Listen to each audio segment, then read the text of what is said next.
تو اس کے مال میں ان کا حق ثابت ہو گیا ہے. تو اب یہ وارثوں کو یہ کہہ سکتی تھی کہ میں نے تمہیں اپنا حق معاف کر دیا, تو وارثوں سے بھی انہوں نے کوئی ایسی بات نہیں کی ہے, تو ان کو لینے کا حق حاصل ہے اس میں سے. ٹھیک ہے جی, بہت بہت شکریہ. حمید اللہ صاحب کابل سے پوچھتے ہیں, ہمارے والد صاحب نے حج کا فرض ادا کیا ہے, لیکن ہم 3 بھائی اور والدہ حج پر نہیں گئے, اور استطاعت بھی 1 یا 2 بندوں کی حج کی ہے, سب کی نہیں ہے. اس صورت میں ترجیح کس کو دینی چاہیے, بھائیوں کو یا والدہ کو؟ نیز والدہ کی ملکیت میں کچھ نہیں ہے, تو کیا ان پر حج فرض ہے جبکہ ہمارے والد صاحب بھی ابھی حیات ہیں؟ دیکھیے, سب سے پہلے انسان پر نا اپنے مال پہ اپنا حج فرض ہوتا ہے. کسی دوسرے کو حج کرانا ان کے ذمہ ضروری نہیں ہے, چاہے وہ والدہ ہوں چاہے وہ بھائی ہوں. تو پہلے تو یہ مسئلہ سمجھ لینا چاہیے. تو اگر حج کے پیسے ان کے پاس اتنے جمع ہو گئے کہ حج فرض ہو گیا, تو پھر پہلے ان پر اپنی ذمہ داری پوری کرنا واجب ہے. ٹھیک ہے. اپنی ذمہ داری پوری کرنے کے بعد پھر یہ دیکھا جائے, اگر یہ کسی کو فی سبیل اللہ یعنی ایک اللہ کی رضا کے لیے حج کرانا چاہتے ہیں رشتہ داری میں, تو والدہ کو مقدم رکھنا چاہیے. کیونکہ اگرچہ والدہ پہ حج فرض نہیں ہے, لیکن یہ کہ ظاہر ہے والدہ کی عمر زیادہ ہے اور وہ ایک بیت اللہ کی زیارت سے محروم ہو جائیں گی. ان کا اسباب کی دنیا میں یہ امکان نہیں ہے کہ کل بعد میں وہ حج بھی کر سکیں گی. تو اس لیے میں یہ سمجھتا ہوں کہ جو قرآن مجید میں والدین کے ساتھ حسن سلوک کا بہت زیادہ حکم ہے, تو ان کو والدہ کو ترجیح دینی چاہیے. کیونکہ ان پر یہ ویسے بھی لازم نہیں ہے نا کہ بھائیوں کو حج کرائیں. اگر بھائیوں پہ حج فرض ہے تو وہ اپنے پیسوں سے کریں, ان پر تو لازم نہیں ہے. اگر حج فرض نہیں ہے تو پھر تو بھائی پہ بھی فرض نہیں ہے, والدہ پہ بھی, تو ایسی صورت میں بھی والدہ کو ترجیح دینی چاہیے. ٹھیک ہے. تو اس لیے ہمارا خیال یہ ہے کہ والدہ کو ترجیح دینا زیادہ بہتر ہے. ٹھیک ہے, بہت شکریہ. انہی کے سوال کا اگلا حصہ بھی ہے جو رہ گیا ہے. وہ کہتے ہیں جی کہ مجھ پر حج فرض ہو گیا اور ایک بھائی کی شادی نہیں ہوئی, اور بیک وقت حج اور شادی یعنی قریب قریب آ گئے دونوں ایونٹس, تو کس کو ترجیح دینی چاہیے سر؟ ایک کام ہو سکتا ہے.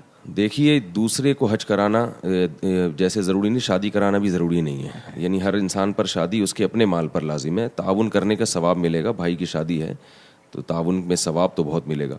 لیکن اس میں یہ مسئلہ سمجھیں کہ اگر آپ کے پاس اپنی شادی کے پیسے ہیں اور آپ پر حج فرض ہو گیا, تو پھر شریعت میں حج مقدم ہے. یعنی آپ کو حج کرنا پڑے گا, آپ شادی کو مؤخر کرنا پڑے گا آپ کو. تو جب اپنی شادی اور حج میں تعارض ہو جائے تو حج کو ترجیح دینا واجب ہے. تو پھر دوسرے کی شادی کرا کے حج مؤخر کر دینا کہاں سے جائز ہو گیا؟ تو اس لیے ان پر اگر حج فرض ہوا ہے تو ان کو بہرحال ترجیحی بنیادوں پر پہلے حج کرنا چاہیے.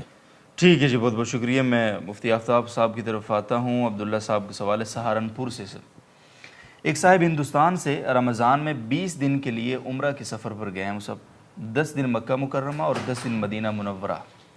کیا انہیں سفر کی وجہ سے روزہ چھوڑنے کی اجازت ہوگی, یا پھر روزہ چھوڑنے کی وجہ سے وہ گناہ گار ہوں گے؟ جب ایک شخص سفر پہ جاتا ہے, اور ایک سفر بھی اتنا لمبا ہے جتنا کہ شریعت نے اس کو سفر متعدی بھی قرار دیا ہے, جیسے 78 کلومیٹر یا اس سے زائد سفر پہ جا رہا ہے, تو اس کو شریعت نے 2 حکم میں اجازت دی ہے کہ وہ اس میں آسانی اختیار کرے. ایک تو یہ ہے کہ وہ نماز میں قصر کرے, یعنی 4 رکعتی نماز کو 2 رکعت پڑھے. اور اسی طریقے سے دوسرا حکم یہ ہے کہ وہ روزہ نہ رکھے. تو اگر سفر کے دوران سحری آتی ہے تو اس شخص کو اجازت ہوتی ہے کہ وہ روزہ نہ رکھے. یا اگر اکیلا نماز پڑھتا ہے تو اس کی اجازت ہے کہ وہ 4 رکعتی نماز کے بجائے 2 رکعتی نماز پڑھے. لیکن یہ شخص اگر مقیم امام کے پیچھے نماز پڑھتا ہے تو اس شخص کو مقیم امام کی اقتداء کی وجہ سے 4 رکعتیں ہی نماز پڑھنی پڑے گی. ٹھیک ہے. اسی وجہ سے یہ شخص جو مکہ یا مدینہ جا رہے ہیں تو 10 دن مکہ میں رہیں گے, 10 دن مدینہ میں. تو اگرچہ یہ شخص پورے 15 دن ایک جگہ اقامت کی نیت کی وجہ سے مقیم تو نہیں ہوں گے, مسافر ہی رہیں گے. ان کو اجازت ہوگی کہ اگر اکیلے نماز پڑھیں تو یہ شخص 2 رکعت کے بجائے 2 رکعت ہی نماز پڑھیں. یا اسی طریقے سے روزہ رکھنے کا جو شریعت کا حکم ہے وہ اگرچہ ان پر فرض نہیں ہے اس لیے کہ مسافر ہیں, لیکن مکہ مدینہ میں جانا اور وہاں کے روزے کی فضیلت حاصل کرنا ان پر بہتر ہے, لازم ہے, اس میں بہتر ہے اور اس میں ثواب زیادہ ہے نہ رکھنے کی بنسبت. لیکن اس کے باوجود اگر یہ شخص روزہ نہیں رکھتا تو اس کو گناہ گار نہیں کہیں گے. ٹھیک ہے جی, بہت بہت شکریہ. سرگودا سے عبد الرحمن صاحب کا سوال ہے, کڑوے پانی سے وضو کیا لیکن اتنا کڑوا ہے سر کہ کافی دیر تک اس کی کڑواہٹ محسوس ہوتی رہی ہے, کیا حکم ہے؟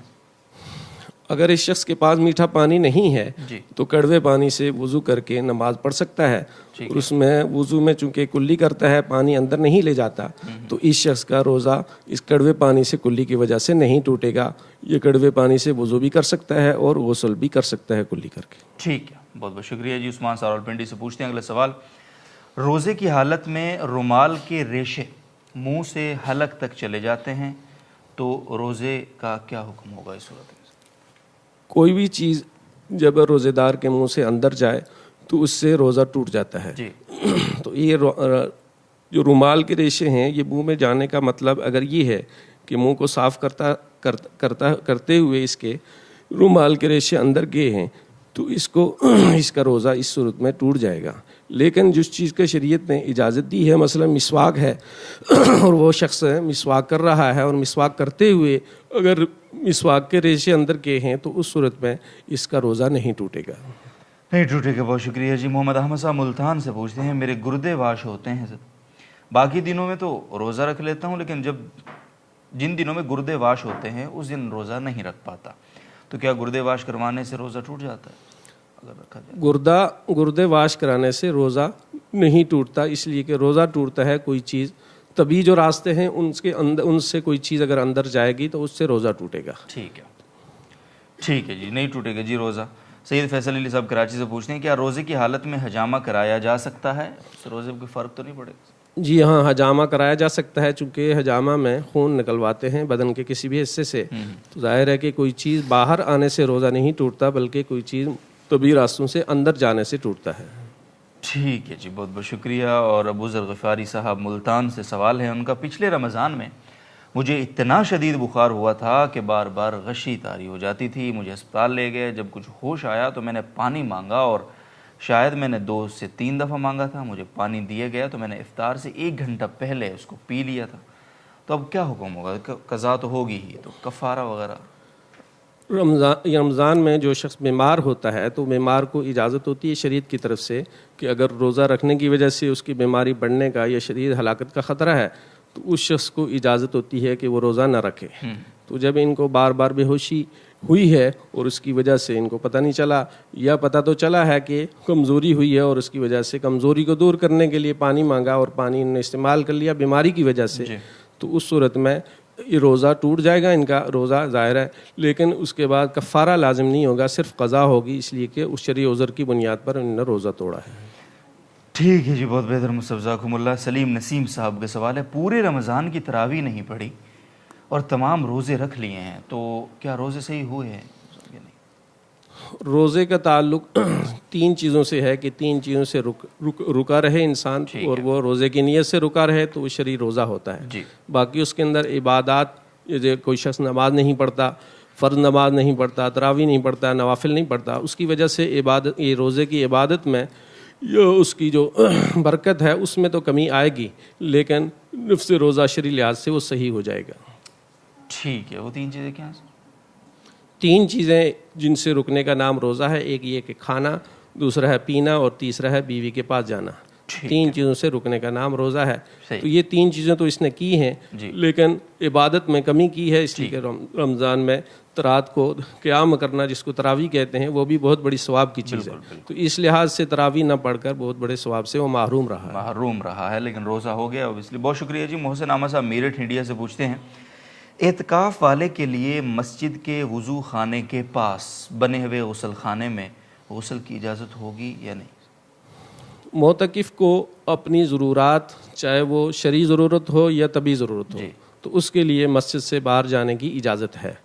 تو یہ معتکف جس کو گرمی لگ رہی ہے تو گرمی کی وجہ سے باہر جا کر غسل کرتا ہے، تو اگر مسجد کی حدود ہی کے اندر کوئی غسل خانے کا ایسا سسٹم بنا ہوا ہے تو اس شخص کے لیے ظاہر ہے کہ مسجد کی حدود کے اندر رہ کر غسل کا انتظام ہو سکتا ہے، تو اس کا اعتکاف اس صورت میں نہیں ٹوٹے گا۔ لیکن اگر وہ غسل خانہ مسجد کی حدود سے باہر ہے تو یہ چونکہ شرعی ضرورت نہیں ہے، اس لیے اگر اس غسل کے لیے باہر جاتا ہے تو اس کا اعتکاف ٹوٹ جائے گا۔ بہت شکریہ مفتی طارق مسعود صاحب۔ ظاہر خان صاحب کوئٹہ سے پوچھتے ہیں، عشاء کے فرض اور تراویح دونوں گھر میں باجماعت پڑھنے سے مسجد کی جماعت ترک کرنے کا گناہ تو لازم نہیں آتا سر؟ بسم اللہ الرحمن الرحیم. یہ بہت اہم مسئلہ ہے کہ آج کل لوگ تراویح کی گھر میں تراویح پڑھنے کی وجہ سے مسجد کی فرض نماز بھی جماعت سے چھوڑ دیتے ہیں. یہ گناہ کی بات ہے. اگر آپ کے محلے میں مسجد موجود ہے تو عشاء کے 4 فرض آپ کو بہرحال مسجد میں جا کے ہی پڑھنے پڑیں گے. ٹھیک ہے. تراویح کی بے شک گھر میں جماعت کرا لیں آپ, لیکن فرض نماز آپ کو مسجد میں پڑھنی پڑے گی. اگر نہیں پڑھیں گے تو آپ گناہ گار ہوں گے. بہت بہت شکریہ مفتی صاحب. اور اگلا سوال ہم سے پوچھ رہے ہیں محمد یعقوب صاحب سوات سے, بلکہ اہلیہ محمد یعقوب صاحب سوات سے. آج میرا تراویح میں ختم قرآن ہے. میں نے اکیلے ہی تراویح پڑھی ہے کیونکہ میں گھر میں اکیلی ہوں اور کوئی لقمہ دینے والا بھی موجود نہیں تھا. تو کیا اکیلے اس طرح سے پڑھنا ٹھیک ہے اور ختم قرآن ٹھیک ہو جائے گا؟ جی, اگر قرآن اچھی طرح یاد ہے تو اکیلے بھی پڑھا جا سکتا ہے, باعث ثواب ہے. اور ان کا آج ختم قرآن ہے تو JTR کی طرف سے بھی ان کو مبارکباد دیتے ہیں. اللہ تعالیٰ برکت فرمائے اس میں اور اس کی قرآن کی برکتیں اور سعادتیں نصیب فرمائے. آمین آمین. بہت شکریہ صاحب. محمد اویس صاحب اسلام آباد سے پوچھتے ہیں سوال, یہ کہنا کہ تراویح چھوڑنا بھی سنت ہے کیونکہ آپ علیہ الصلوۃ والسلام نے تراویح چھوڑی بھی ہے, درست ہے یہ کہنا؟ نہیں, یہ کہنا بالکل درست نہیں ہے. آپ صلی اللہ علیہ وسلم نے جو تراویح کو ترک کیا اس کی حکمت بیان کی کہ کہیں فرض نہ ہو جائے. تو اب آپ اگر اس حکمت سے چھوڑیں گے کہ فرض نہ ہو جائے امت پہ تو اس لحاظ سے تو سنت کہا جائے گا, لیکن ظاہر ہے اب فرض اور واجب جو چیز جو ہونی تھی وہ ہو چکی ہے. باقی پھر حضرت عمر رضی اللہ تعالیٰ عنہ نے اس کو دوبارہ زندہ کیا. اس کی وجہ یہ تھی کہ حضرت عمر کو معلوم تھا کہ اب اس کے فرضیت کا امکان ختم ہو گیا ہے, تو اب اس کا پڑھنا ہی سنت ہے. بہت بہت شکریہ. عثمان صاحب ٹیکسلا سے پوچھتے ہیں کرسی پر نماز کے جواز کی کیا شرائط ہیں؟ ہمارے ہاں ایک شخص تراویح میں کھڑے نہیں ہو سکتے تو کرسی پر بیٹھ کر پڑھتے ہیں اور سجدے کے لیے کرسی سے اتر کر زمین پر سجدہ کرتے ہیں, تو کیا یہ درست ہے؟ کرسی پہ بیٹھ کے نماز پڑھنے کی کیا شرائط ہیں تو لمبا سوال ہے, اس پر تو کئی دفعہ جواب دیا بھی جا چکا ہے. فرض نماز کے بارے میں ہے, لیکن نوافل جو نماز ہیں جیسے تراویح بھی سنت ہے تو وہ بھی بیٹھ کے پڑھی جا سکتی ہے بلا عذر بھی. ثواب آدھا ہو جائے گا لیکن بیٹھ کے پڑھنا بھی جائز ہے. اب بیٹھ کے پڑھنے میں اصل یہ ہے کہ زمین پہ بیٹھ کے پڑھیں. خود کرسیوں پہ بیٹھنا یہ خلاف سنت ہے جب تک کوئی واقعی بہت سخت عذر نہ ہو. مسجدوں میں کرسیوں کا رواج بڑھتا چلا جا رہا ہے اور چرچ اور حقیقت ہے کہ اب کرسیوں کے ساتھ ساتھ کیا ہوتا ہے کہ مسجدوں میں وہ ایک طرف صحن میں کرسیاں جمع ہوتی ہیں, اس میں چائے کے دور بھی چل رہے ہوتے ہیں اور بیٹھے ہوتے ہیں, گپے مار رہے ہوتے ہیں. تو یہ کچھ دنوں میں ابھی سعودی عرب میں آپ نے دیکھا ہوگا کہ پہلی صفوں میں باقاعدہ ٹیک لگانے کے لیے ایک وہ لگا دی انہوں نے, یعنی جو ہے نا وہ لوگ ٹیک لگا کے پہلی صف میں بیٹھتے ہیں. تو آہستہ آہستہ یہ سب اسی طرف جا رہا ہے. تو مسجدوں کی ایک سادگی وہ بھی ختم ہو رہی ہے. تو کرسیوں کو بحتی الامکان اسے اوائڈ کرنا چاہیے.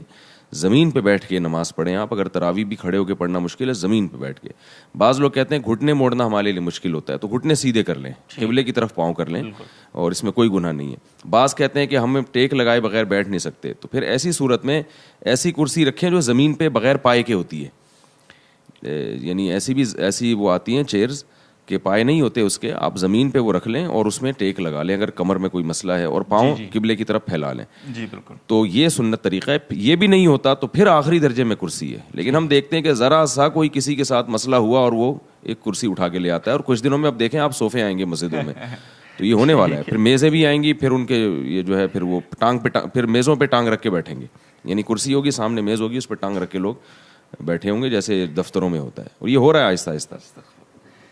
ناظرین محترم, میں ایک بات آپ سے عرض کروں کہ کل ہی میں سوچ رہا تھا, ہمارے ہاں بہت ہی ایک عظیم بزرگ ہیں ہمارے ادارے میں ہوتے ہیں, اور شیخ الاسلام شیخ العرب والعجم حضرت مولانا حسین احمد مدنی رحمۃ اللہ علیہ کے شاگرد ہیں. بڑے پرانا ظاہر ہے ان کا سلسلہ, کافی 90 سے تو اوپر عمر ہوگی.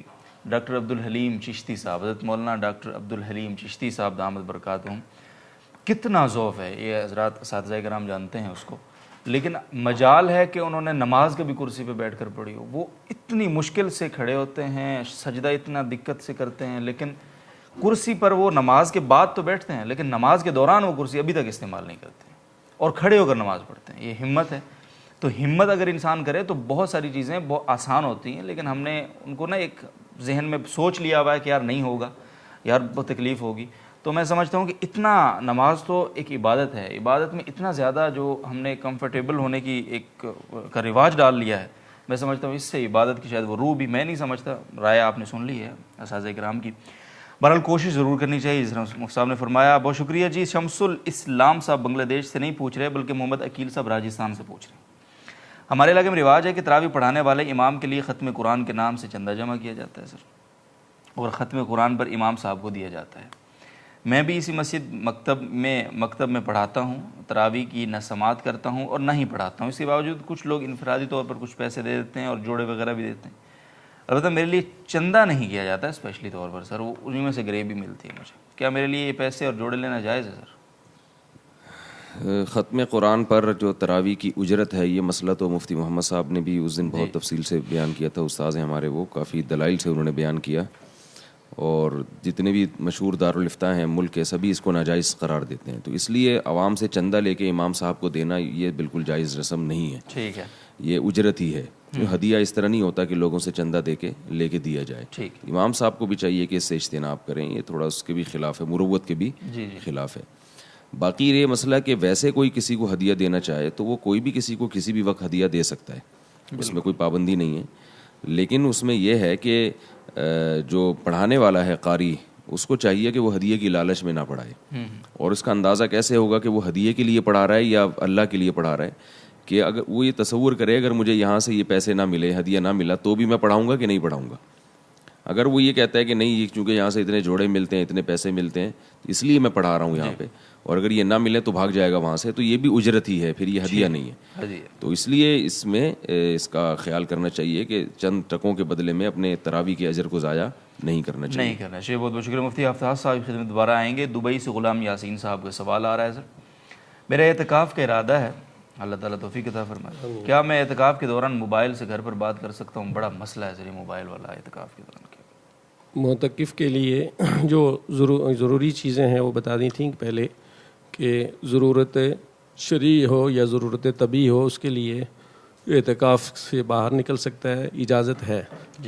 لیکن بعض امور جائز ایسے ہیں جو معتکف کو مسجد کے اندر رہ کر کرنے کی بھی اجازت ہے، جیسے کہ عام بات کرنا ہے ساتھی سے، چاہے یا گھر سے بات کرنا چاہتا ہے، بیوی سے، بچوں سے، یا کسی ساتھی سے بات کرنا چاہتا ہے، کاروبار کے سلسلے میں تھوڑی بہت بات کرنا چاہتا ہے، تو اس کی بھی اجازت ہے۔ لیکن یہ بات اتنی ہو کہ اس کو اتنا لمبا نہ کیا جائے تاکہ کوئی آدمی یہ سمجھے کہ یہ مسجد میں نہیں ہے بلکہ باہر کسی دکان پہ ہے یا دفتر میں بیٹھا ہوا ہے۔ اتنی لمبی بات نہ ہو، ضرورت کے وقت اپنی بیوی بچوں سے بات کر سکتا ہے، خیر خیریت پوچھ سکتا ہے، کوئی بیمار ہے اس کی عیادت کر سکتا ہے، اس کی اجازت ہے۔ ٹھیک ہے جی، بہت بہت شکریہ مفتی صاحب۔ اور ابو عثمان صاحب کراچی سے پوچھتے ہیں، ایک صاحب کا 3 منزلہ مکان ہے، ایک میں رہائش ہے، دوسری منزل کرائے پر دی ہوئی ہے جس کا کرایہ ہے، اور تیسری منزل کہاں گئی؟ اس کا تو ذکر ہی نہیں کیا آپ نے۔ چلیں، کرایہ تو خرچ ہو جاتا ہے کرایہ سے، تو زکوٰۃ کس طرح ادا ہوگی؟ جو گھر جس میں کوئی شخص رہتا ہو، چاہے اس کا آدھا حصہ آپ نے کرائے پر چڑھایا ہوا ہو اور دوسرے میں آپ خود رہ رہے ہوں، تو اس پہ مکان پہ زکوٰۃ لازم نہیں ہوگی۔ جس میں خود رہ رہے ہیں اس حصے میں تو ویسے بھی زکوٰۃ نہیں ہے، اور جو کرائے پر چڑھایا ہوا ہے تو وہ مکان بھی چونکہ مالی تجارت میں سے نہیں ہے، یعنی وہ مال نہیں ہے جو آپ نے بیچنے کے لیے خریدا ہو، تو اس میں بھی زکوٰۃ نہیں۔ البتہ اس سے جو کرایہ حاصل ہوتا ہے تو اس کو زکوٰۃ کے اموال میں شمار کر کے، اگر وہ بقدر نصاب ہے تو سال گزرنے کے بعد 2.5% اس کی زکوٰۃ آپ کو دینی پڑے گی۔ بہت شکریہ مفتی صاحب۔ وہ 3 منزلہ مکان سے مجھے یاد آئے گا، کوئٹہ میں ایک مکان پہ لکھا ہوا تھا، نیچے دکان اوپر مکان، فبأي آلاء ربكما تكذبان، تو یہ مجھے یاد آ گیا۔ اسے آصف محمود صاحب کا سوال ہے سر، جو زیور مستقل پہننے میں استعمال ہوتا ہو تو اس پر بھی زکوٰۃ ہوتی؟ جی ہاں، سونا چاندی چاہے کسی بھی صورت میں ہو تو وہ اموال زکوٰۃ میں سے ہے، چاہے وہ سونا چاندی آپ نے زیور کی صورت میں آپ خود استعمال کر رہے ہیں، یا یہ کہ ویسے ہی رکھا ہوا ہے، یا بطور کرنسی کے اگر استعمال ہو رہا ہے جیسے پہلے زمانے میں ہوتا تھا، تو سونے چاندی پر ہر صورت میں زکوٰۃ ہوگی سال گزرنے کے بعد، اگر وہ نصاب کے بقدر ہے 2.5%۔ ٹھیک ہے، جزاکم اللہ۔ عبد المجید صاحب پوچھتے ہیں، بھائی اگر مستحق ہے تو زکوٰۃ دے سکتے ہیں اسے بھائی کو؟ جی ہاں، بھائی کو زکوٰۃ دے سکتے ہیں۔ جن لوگوں کو زکوٰۃ نہیں دے سکتے وہ آپ کے اصول ہیں، جیسے آپ کے والدین یا فروع، یعنی آپ کی اولاد یا اولاد کی اولاد۔ جی ٹھیک، بھائی چونکہ اصول فروع میں نہیں آتا لہٰذا اس کو زکوٰۃ دے سکتے ہیں۔ جزاکم اللہ جی۔ کل امام صدیقی صاحب بھی سے سوال کر رہے ہیں کہ فجر کی سنت اور فرض نماز کے درمیان اور فجر کی نماز کے بعد سورج طلوع ہونے سے پہلے قضاء عمری پڑھ سکتے ہیں؟ جی ہاں، قضاء عمری پڑھ سکتے ہیں، یعنی جو نمازیں آپ کی پوری عمر میں رہ گئی ہیں جی، تو ان کے وہ کسی بھی وقت میں آپ قضا کر سکتے ہیں، سوائے 3 اوقات کی۔ ایک طلوع شمس کے وقت، یعنی جب سورج طلوع ہو رہا ہو، دوسرا ہے غروب شمس، یعنی سورج غروب ہوتے وقت، اور تیسرا ہے بالکل عین دوپہر کے وقت جو ہے. ان 3 اوقات میں ہر قسم کی نماز ناجائز ہے. اس کے علاوہ قضا نماز کسی بھی وقت پڑھ سکتے ہیں.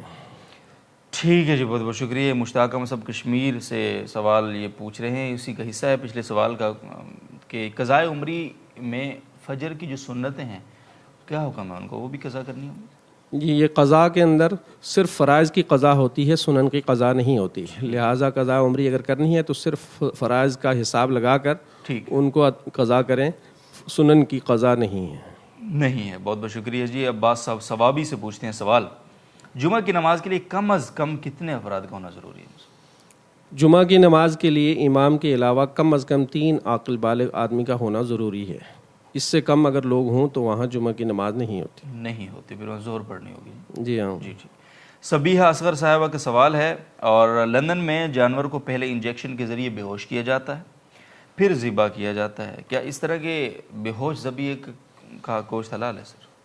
اگر اس طریقے سے جانور کو بے ہوش کیا گیا ہے کہ آپ کو اس کی حیات اور موت کا پتہ نہیں ہے، ہو سکتا ہے مر چکا ہو، اس حالت میں ذبح اگر کیا ہے تو ظاہر ہے کہ وہ جانور مشکوک ہے، لہٰذا اس سے احتراز کرنا چاہیے. لیکن اگر بے ہوش کرنے کے بعد آپ کو یقین ہے کہ وہ جانور ابھی تک زندہ ہے، پھر اس کے بعد ذبح کیا ہے، تو وہ جانور حلال ہے، اس کو کھانا جائز ہے. کھانا جائز. بہت بہت شکریہ. مفتی طارق مسعود صاحب، اب آ رہا ہے شمس الاسلام صاحب کا سوال بنگلہ دیش سے. اگر ناک میں پانی ڈالنے، اور پانی یار خدا کا واسطہ بھائی، یہ پانی دماغ میں آپ کتنی بار گیا؟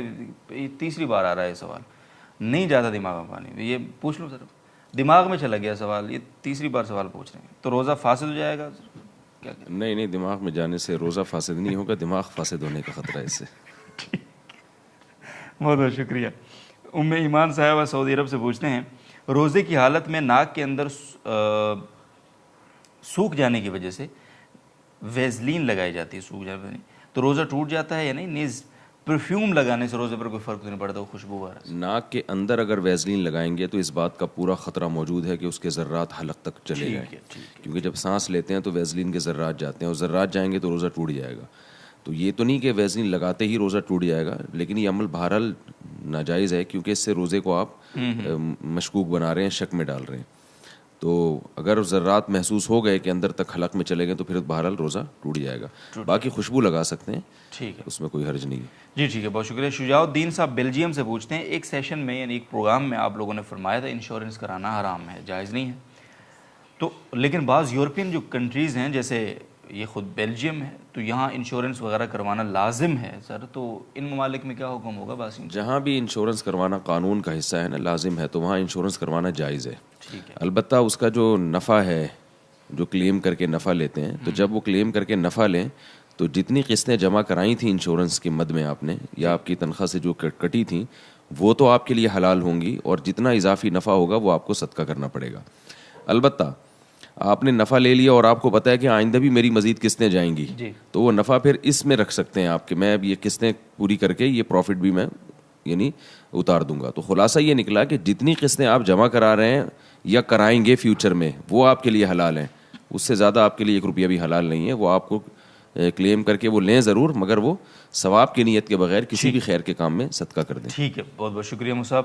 عاطف صاحب انڈیا سے پوچھتے ہیں، کسی T V cable operator company میں کسٹمر کیئر کی پوسٹ پر کام کرنا کیسا ہے؟ مثال کے طور پر مثال دی ہے ڈش ٹی وی، ایئرٹیل، جبکہ ہم جانتے ہیں کہ ٹی وی کا استعمال زیادہ غلط ہوتا ہے، اور مصعب یہ جو 2-3 نام انہوں نے لکھے ہیں ان کا تو استعمال ہے ہی غلط بالکل، تو کیا فرماتے ہیں سر؟ اصل میں اس میں اصول یہ ہے کہ کوئی بھی ایسی چیز، کوئی بھی ایسا آلہ یا کوئی بھی جیسے ٹی وی ہے جس کے صحیح استعمال بھی ہو سکتا ہے اور غلط استعمال بھی ہو سکتا ہے، تو اس میں امام ابو حنیفہ رحمہ اللہ تعالیٰ کی رائے کے مطابق تو ایسی چیز کی خرید و فروخت جائز ہے، کیونکہ اگر کوئی اس کو غلط استعمال کرتا ہے تو وہ اس کا اپنا ذاتی عمل ہے. صاحبین کے نزدیک، جو امام صاحب کے دونوں شاگرد ہیں، ان کے نزدیک یہ جائز ہے اس صورت میں کہ آپ کو پتہ ہو کہ سامنے والا اس کو صحیح استعمال کرے گا. اگر آپ کو معلوم ہے کہ جس کو آپ فروخت کر رہے ہیں وہ اس کو غلط ہی استعمال کرے گا، آپ کو یقین ہے کہ یہ اس کو غلط یعنی استعمال کرے گا گناہ میں، تو پھر آپ کے لیے اس کو بیچنا جائز نہیں ہے. یہ صاحبین کا مذہب ہے. تو امام حنیفہ رحمہ اللہ تعالیٰ کی رائے میں گنجائش ہے، صاحبین کی رائے میں گنجائش نہیں ہے. فتویٰ اگرچہ صاحبین کے قول پر ہے، مگر اس زمانے میں بعض جگہوں پر بہت زیادہ ابتلا ہے.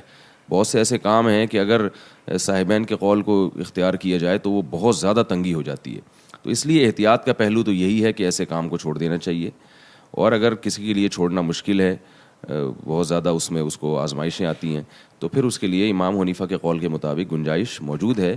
ایسی صورت میں وہ شخص اگر اس گناہ کی چیز میں اس کو استعمال کرے گا تو وہ اس کو اپنا یعنی وہ خود ذمہ دار ہوگا. مثلا آپ نے کسی کو ٹی وی بیچا تو ٹی وی صحیح بھی استعمال ہو سکتا ہے, غلط بھی. اگر وہ غلط استعمال کر رہا ہے تو وہ خود گناہ گار ہوگا. اس قول کے مطابق گنجائش ہے. ٹھیک ہے جی, بہت بہت شکریہ. صوفی حیات صاحبہ کا سوال ہے, لیکن میں کیا کروں, میں نے کتنی بار آپ حضرات سے درخواست میں, بلکہ روزانہ ہی پروگرام میں شروع میں آغاز میں درخواست کی جاتی ہے کہ کیا ضرورت ہے ایسے سوالات کی جن کا تعلق کسی مسلک کے ساتھ ہو, کسی گروہ کے ساتھ ہو. مناسب نہیں ہے. یہ پلیٹ فارم ہے جس میں آپ کو صرف آپ کے روزمرہ کے جو مسائل درپیش ہیں ان کا آپ جواب جان سکتے ہیں. رمضان مبارک ہے اور اتنے مسائل ہیں, اعتکاف ہے, تراویح ہے, روزہ ہے, اتنے مسائل ہیں. اگر ان کا علم ہمیں آ گیا ہے پھر تو ہم وہاں جائیں, لیکن اوبویسلی اتنے زیادہ مسائل ہیں تو کہیں نہ کہیں تشنگی ہوتی ہے. تو اس تشنگی کو مٹانے کی کوشش کرنی چاہیے. نہیں ہے کہ ان چیزوں میں پڑھنا چاہیے کہ نبی علیہ الصلوۃ والسلام اپنی قبر میں زندہ ہیں یا نہیں ہیں. تو یہ میں سمجھتا ہوں کہ دس از ناٹ فیئر, مناسب نہیں ہے. فرقہ وارانہ نوعیت کے جتنے بھی سوالات ہیں وہ کسی دارالفتہ سے آپ پوچھ سکتے ہیں. ہمارے دارالفتہ میں آپ تحریراً بھیج دیں, آپ کو جواب مل جائے گا. لیکن یہ پلیٹ فارم ان سوالات کے لیے بہرحال نہیں ہے.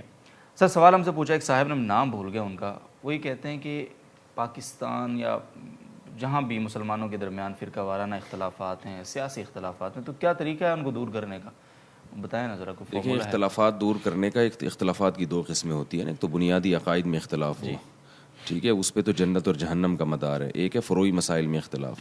تو اس بارے میں صحیح احادیث موجود ہیں.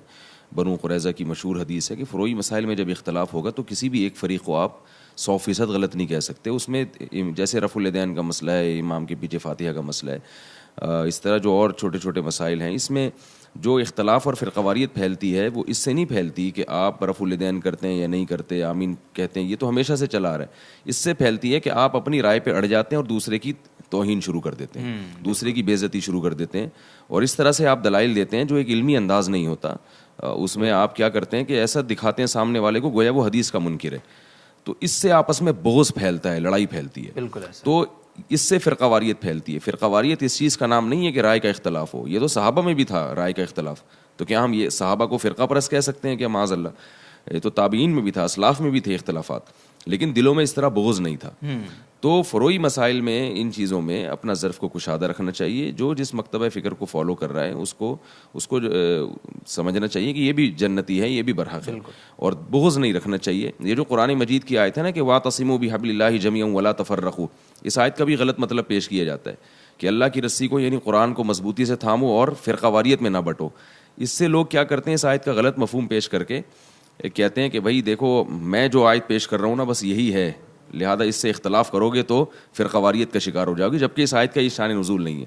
ولا تفرقوا کا مطلب فرقہ واریت نہیں ہے. ولا تفرقوا کا مطلب ہے یہاں آپس میں لڑو مت. اس کی دلیل اس آیت کا شان نزول ہے. 2 قبیلے تھے صحابہ کے جن میں لڑائی ہونے والی تھی عصبیت اور لسانیت کی بیس پر. تو قرآن نے کہا کہ اللہ کی رسی کو مضبوطی سے تھامو, یعنی قرآن تو کہتا ہے کہ مومنین آپس میں بھائی ہیں, تو ولا تفرقوا, آپس میں لڑو مت.